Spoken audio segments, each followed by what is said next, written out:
Karen burst into the HOA board meeting, red-faced and breathless, waving legal papers like a frantic game show contestant. "He can't do this. He's consolidating my street." The treasurer shrugged. "It's a free market, Karen." I leaned back in my chair, flipping through a deed stamped with her own address. "I'm not just exiting the HOA," I said. "I'm erasing it. My name's Ethan Maris. And when I bought my modest house in Juniper Hollow, all I wanted was peace, quiet, and a garage big enough to house my woodworking tools." The house came with white shutters, a decent driveway, and what I naively thought was freedom. But the HOA, led by the indomitable Karen Duval, had other plans. To her, I was a walking violation of the uniform community aesthetic. Karen was the kind of person who'd measure your grass height with a ruler, and kept a laminated copy of the covenant restrictions in her purse like a suburban Bible. Short-cropped hair, always in a polo shirt, she drove a Prius with a Coexist bumper sticker and irony, considering she couldn't coexist with anyone who dared deviate from her rules. The trouble started small, like most petty tyrannies do. It began with a $25 fine for my mailbox. I painted it navy blue, thinking it looked sharp against the white siding of my house. But navy, apparently, wasn't on the HOA's approved color list. Slate gray only, Ethan. I laughed it off at first, assuming it was a what-I'm overreach. Then came a $50 fine for hostile curb mulch. I'd bought redwood chips from Home Depot Nice. Earthy, affordable, but Karen's list of approved landscaping materials didn't include them. Too aggressive, she said. I asked her to define aggressive mulch. She didn't, but she did send me a 12-page PDF of landscaping guidelines. The breaking point came when I painted my front door a tasteful forest green. I thought it added character, a little personality to the beige monotony of Juniper Hollow. Karen disagreed. She slapped me with a violation notice, claiming my door was disruptive to neighborhood harmony. The approved colors, beige, off-white, and something she called tasteful tout. I invited her over for coffee to talk it out. "Karen," I said, standing in my kitchen, "it's just a door color. Nobody's throwing raves because my door's green." She squinted at me through her wire-rimmed glasses, clutching her clipboard like a shield. "Rules are rules, Ethan. If we let everyone do whatever they want, we'll have chaos." I pointed out that chaos might be preferable to living in a beige prison, but she just scribbled another citation for argumentative behavior during official HOA business. That's when I knew reasoning with Karen was like trying to negotiate. With a parking meter, I dug into the HOA's founding documents, a 1998 covenant that was thicker than a phone book and twice as dry. Buried in the fine print was a sunset clause, a little-known provision that allowed homeowners to exit the HOA under specific tax conditions. I'm no lawyer, but I've been building real estate portfolios for years alongside my woodworking hobby. I knew a loophole when I saw one. I filed the paperwork to withdraw, citing the clause. Karen's response? She sued me. Her lawsuit was a masterpiece of petty vindictiveness, alleging that my exit would destabilize property values and create a precedent for community anarchy. She demanded injunctive relief to force me to stay in the HOA and pay $800 in accumulated fines that had somehow ballooned from the original $75 for my mailbox and mulch. Her lawyer, Trent, was a caricature of suburban legal mediocrity. He wore a Bluetooth headset, a dog-themed tie, and called me pal in court like we were old buddies. His argument was that my withdrawal would irreparably harm the fabric of suburban life. I watched the judge's eyebrows climb higher with every dramatic flourish. Trent clearly hadn't read the covenant as closely as I had in court. I presented the 1994 clause that allowed unilateral withdrawal under certain tax conditions. The original developer, bless their foresight, had included it to prevent exactly this kind of HOA overreach. Trent stammered, his Bluetooth headset blinking like a distress signal. The judge didn't just dismiss Karen's case. She ordered the HOA to pay my legal fees $3.00 straight from their emergency fund. Karen's face turned a shade of red that would have violated her own color palette. You'd think that would have been the end of it. But Karen wasn't one to let a defeat go quietly. She started parking her Prius to block my driveway every morning when I tried to leave for work. By the time the police arrived, she'd moved it, claiming it was a misunderstanding. She spread rumors to the neighbors, calling me a neighborhood anarchist who wanted to turn Juniper Hollow into a hippie commune. Mrs. Patterson, a sweet retiree 2 doors down, pulled me aside one day and asked if I was really planning to install a hot tub in my front yard. I told her I was considering it. just to see how many citations Karen could write before her pen ran out of ink. Then Karen made her fatal mistake. She forced a vote to exclude me from all neighborhood events, the 4th of July barbecue, the Halloween parade, even the monthly book club, which I'd never attended but still found insulting.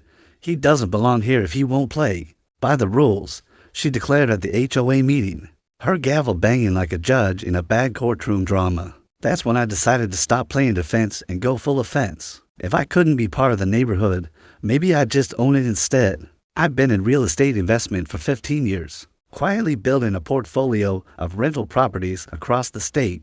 Juniper Hollow, built in the early 2000s, was a goldmine of opportunity. Many of the homeowners were aging couples ready to downsize or move closer to family. The Hendersons at the corner had been talking about Florida for months. Tired of shoveling snow and dealing with Karen's citations, the Yamadas, a lovely couple with a sprawling garden, were exhausted from maintaining it under Karen's watchful eye. The Kellys wanted to be closer to their grandkids in Portland. I started sending handwritten letters, not mass-produced flyers, but personal notes tailored to each homeowner. Dear Mr. and Mrs. Henderson, I wrote, I understand you're considering relocating to Florida. I'd love to discuss purchasing your beautiful home with a no-hassle, all-cash offer. I included bank statements to show I wasn't wasting their time. 6 homeowners said yes within 2 weeks.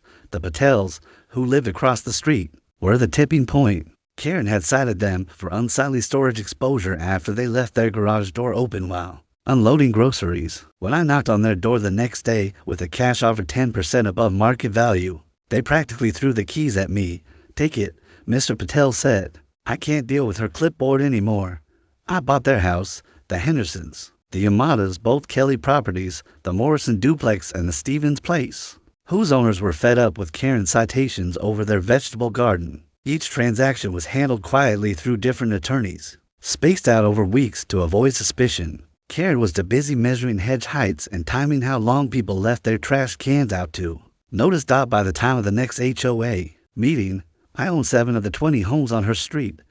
HOA bylaws allowed 1 vote per property, regardless of who owned it.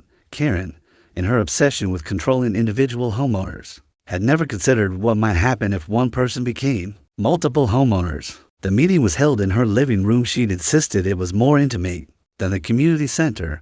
The room smelled like vanilla candles and barely contained fury. Karen sat behind a folding table, wielding the gavel she'd bought on Amazon, wearing a blazer that probably cost more than my monthly mortgage payment. I brought a motion to dissolve the HOA and reorganize as a private cooperative. That's illegal. She sputtered, her face turning the color of her prized rose bushes. I calmly read from the covenant. Any HOA established under this agreement may be dissolved by majority vote of property owners, provided 60 days written notice is given to all residents. Then I held up notarized ballots from 11 properties, including mine, all voting yes. The treasurer, Mike Santos, was frantically flipping through his records.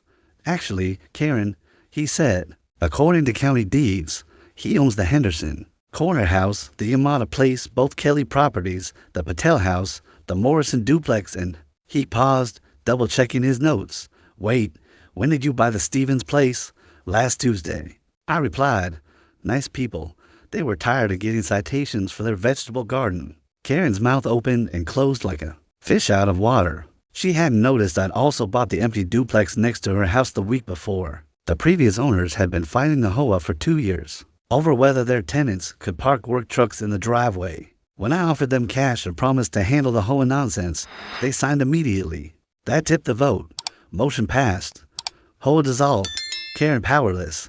I didn't stop there. Karen tried suing me again, this time for emotional distress and conspiracy to undermine community standards. Her new lawyer was marginally more competent than Trent, but not by much. He claimed my property acquisitions were a predatory scheme to weaponize capitalism against a dedicated community servant. The judge took one look at Karen's evidence when he 6 complaint emails about a toddler scooter on a sidewalk, 17 citations for aggressive lawn maintenance, and a 40-page manifesto on the proper arrangement of Christmas decorations, and dismissed the case with prejudice.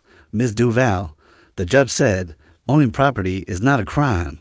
Neither is buying it legally from willing sellers. Karen's face cycled through shades of red before settling on purple. But Your Honor, he's destroyed our neighborhood. He's exercised his property rights. The judge replied, Case dismissed. 2 months later, I bought the Williams house next to Karen's. They've been planning to move closer to their daughter, and Karen's daily complaints about their fence height had pushed them over the edge. I turned their house into a paintball-themed airbnb called HOA Hell Escape. The listing read, "Relax in a neighborhood where you can actually relax. No mailbox police. No grass height requirements. No Karen." It became the top-rated airbnb in town within a week. Guests took selfies with my navy mailbox, now painted in rainbow colors as a middle finger to Karen's rules. Reviews poured in. Finally, a place where I can park without someone measuring my angles, and 5 stars for the freedom to leave my trash can out for more than 4 hours. Karen started retreating. She installed blackout curtains and had her groceries delivered, avoiding the paintball players unloading gear in her neighbor's driveway. I'd occasionally catch her peeking through the blinds, her face a mask of defeat as laughter and paintball guns replaced the sound of her measuring tape and clipboard. Eventually, she cracked. Karen listed her house for sale, an undisclosed mold issue caused by a basement leak she'd ignored while obsessing over everyone else's properties tanked her property value. The woman who'd spent years nitpicking her neighbor's maintenance had let her own house rot from the inside. She listed it for $300,000. It sold for $220. Zero after 2 months and 3 failed inspections. I didn't buy it, I already owned enough of the street, but I watched from my front yard as her moving truck pulled away. Karen sat in her Prius, engine running, staring at the house she turned into her fortress of petty tyranny. Juniper Hollow is now in HOA free zone, a place where lawn flamingos roam wild, and neighbors actually talk to each other instead of measuring hedge heights. Mrs. Patterson planted a vegetable garden in her front yard. The Krishnans installed a stunning fountain. Without submitting a 10-page application, someone put up a little free library, no permission required. I still live in my same house, with my navy mailbox and forest green door. The only difference? I own most of the street now, and Karen's reign of suburban terror is just a cautionary tale about what happens when you mistake pettiness for power. The moral of the story? If you sue someone for exiting your HOA, make sure they don't have the capital or the patience to buy your entire neighborhood. Karen learned that lesson the hard way, one property deed at a time. She'd spent so much energy controlling everyone else's lives that she forgot the most important rule. Sometimes, the person you're trying to control has more resources than you realize and a lot more patience for the long game. Her final Facebook post before deactivating her account read, "Moving to a community that values order and decency." I commented, "Best of luck with that." She blocked me within minutes, but I'd already screenshot it for the Airbnb guest book.